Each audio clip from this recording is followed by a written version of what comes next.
Agora a gente vai falar de três quantidades, tá? Que não são variáveis de estado, mas são quantidades que servem para caracterizar o nosso gás também.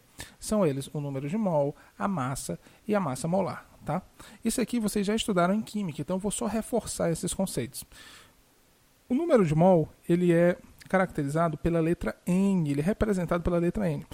Um N minúsculo, tá? Então, sempre que vocês virem um N minúsculo, vocês vão lembrar de número de mols. E o número de mols, ele é dado em mol. Então, vocês vão ver 1 mol, tá? 1 mol, deixa eu ajeitar esse mol.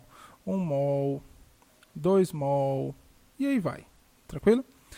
O que basicamente é esse mol? Ele é um coletivo. Como assim um coletivo? Ele corresponde a uma quantidade de 6,02 vezes 10 a 23 quantidades de partículas elementares sob condições normais de temperatura e pressão. Ou seja, caras, são 602 seguido de 21 zeros, tá? É uma coisa enorme.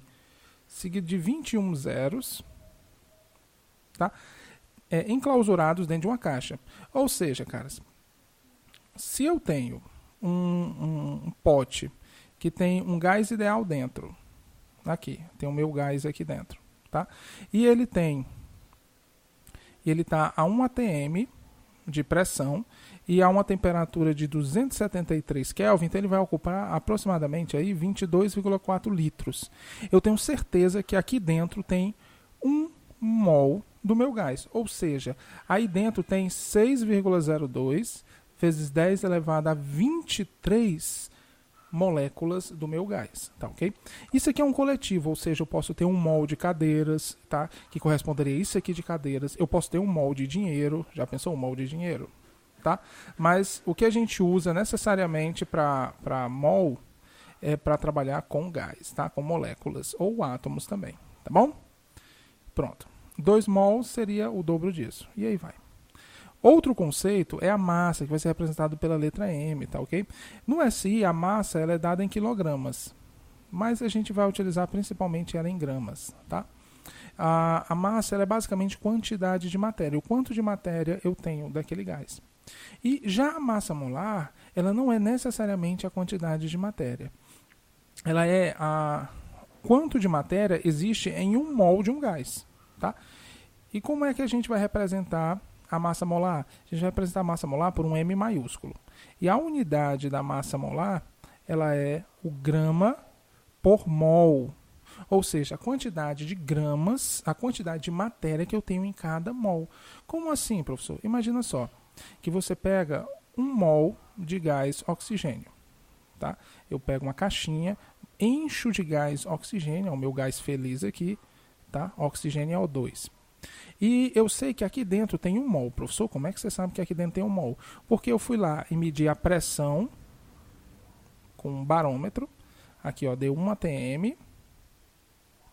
E medi também a temperatura, que deu 273 Kelvin. Tá?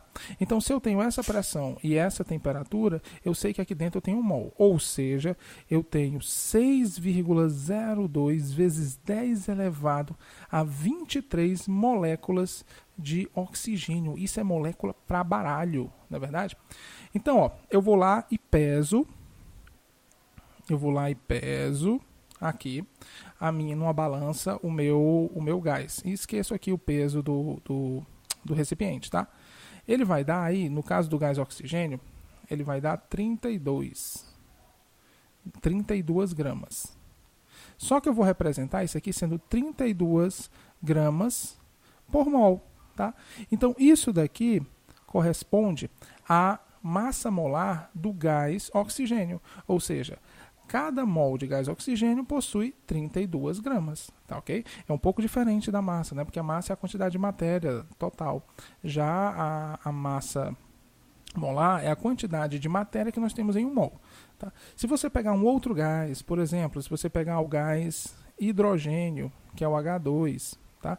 E você colocar em um recipiente e você garantir que ali tem 1 mol, então, ou seja, eu tenho ali 6,02 vezes 10 elevado a 23 moléculas de gás hidrogênio. Se eu colocar esse gás hidrogênio numa balança, a medida que vai dar vai ser de 2 gramas. O que é que isso significa? Significa que a massa molar dele é de 2 gramas por mol, ou seja, cada mol do gás hidrogênio possui 2 gramas. Bem simples, né, essa ideia?